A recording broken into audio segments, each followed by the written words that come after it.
J'adore le vin. Le vin, c'est la plus saine et la plus hygiénique des boissons, a dit Pasteur. Quelle ivresse, je trouve.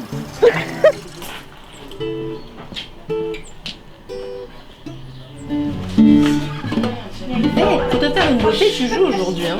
T'as un truc. Là, elles sont bien. Par contre, c'est ton premier jour, c'est normal que tu sois un peu stressée. C'est beaucoup. oh bébé. Première fois qu'elle va jouer la comédie. Donc moi là, j'ai pas tourné depuis pile 1 an. Mais comme il y a tous les trucs qu'on propose, Ça te plaît pas? mais il fallait avoir dit non, et bah ça fait qu'après on t'appelle plus.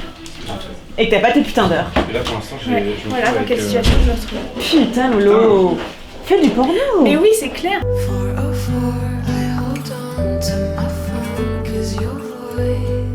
Si je devais représenter la mort, ça ressemblerait à exactement ce qui se passe avant la naissance, c'est-à-dire rien. C'est fini, c'est tout, c'est fini, et puis on est bouffé par les vers et on retourne à la terre. Et voilà, c'est un éternel recommencement.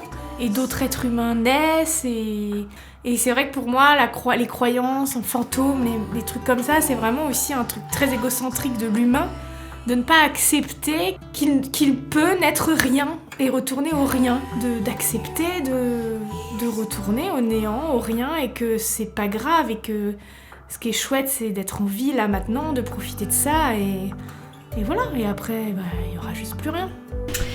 Eh bien, on a eu une urne funéraire et on veut que les cendres s'écoulent super lentement. Du coup, on essaie de fabriquer un tamis.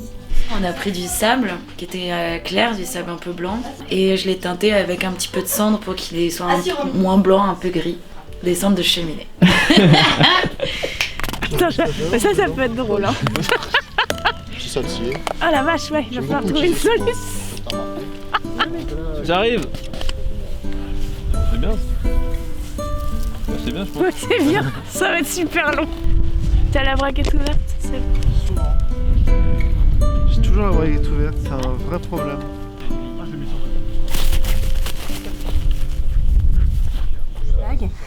Donc je voulais lui dire bah, bonne nuit mon hippocampe, parce que tu sais il avait les cheveux comme il avait souvent là dressés sur la tête. Et j'avais pas réussi à dire hippocampe. Du coup j'avais dit bonne nuit gros hypocrite. Avec mon père j'avais une relation très conflictuelle, et cette anecdote sur l'hippocampe c'est quelque chose qui est vraiment arrivé, un truc que je lui ai vraiment jamais dit. Et je pense que si je lui avais dit au moment où il était vivant, il se serait marré, et que évidemment qu'il l'avait pas mal pris à l'époque, et voilà. Et il y a plein de petits détails comme ça. Nous, on n'est pas une famille, on s'est jamais dit je t'aime, et ce genre de choses, ou alors si on se le disait, c'était vraiment évidemment que je t'aime, connasse. C'était en criant. Et qui a des comme sa mère, putain de merde, et tu veux aller, pourquoi tu mets dans la bagnole? Si j'ai joué à nouveau dans ce film et que j'ai décidé d'interpréter Victoire, c'est parce que je ne pouvais pas envisager une seconde que quelqu'un d'autre joue cet état-là. Déjà parce que je suis pas prête à avoir du recul sur cette situation, parce que c'est encore très récent pour moi. Et ensuite, j'aurais été bien incapable d'expliquer ce qui se passait en moi émotionnellement et la force des émotions en ce moment. Et je les ressens tellement qu'il n'y aurait que moi pour pouvoir transmettre ça. Et c'est presque pas joué tellement j'étais dans cet état-là au moment du tournage. Je veux bien une méca dès que possible. Faire une petite amorce. Mais comme on a envie en fait, c'est-à-dire c'est amovible. Je suis pour le making of. Ouais, j'ai compris. T'as pris un air un petit peu mielleux. Oh toi tu descends du loup. Tu descends du loup. Cette maison dans le Perche, elle était aussi très importante pour mon père, pour nous tous, parce que c'était vraiment un endroit où on pouvait se réunir ailleurs que chez eux.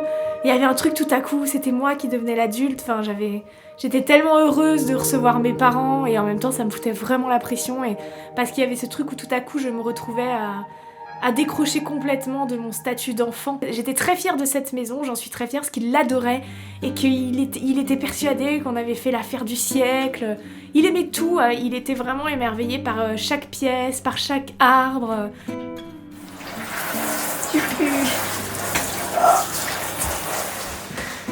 Je suis pas venue pour ça. Dans l'oreille de très bons acteurs qui jouent une scène magnifique. Dans les mains, un chien qui pue et qui est plein de merde. Au secours! La repouille! Au secours!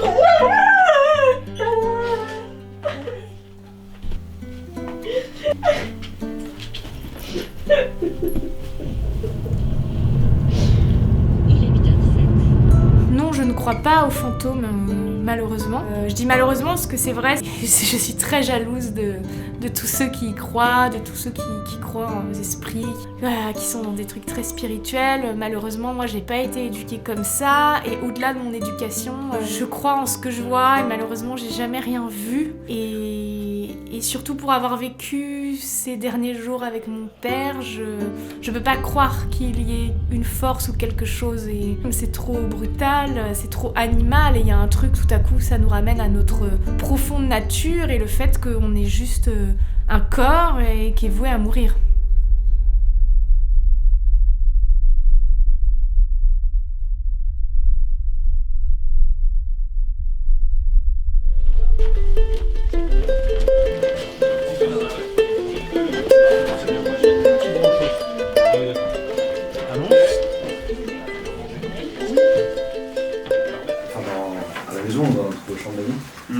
Il y avait un esprit pensé un champ d'amis. C'est pas cool, hein. Non mais plus se foutre dans le KGB. C'est vraiment pas cool pour les amis en fait. Non mec, c'était... Il y avait un truc super lourd. Non mais c'était une femme qui avait été assassinée. Ah non, une femme qui a été assassinée au secret de la... au début. Bon, on n'est pas forcément réceptif au début, tu te rappelles. Moi aussi j'ai mis du temps au début à... J'étais en colère aussi, et t'as le droit d'être en colère. Mais je ne suis pas en colère. Ça fait partie du chemin, donc mais tu stop peux être aussi, je t'en supplie, avec ton chemin, ta lumière à la con, là. Vous savez pas, d'accord? Oui, et comme t'oses pas trouver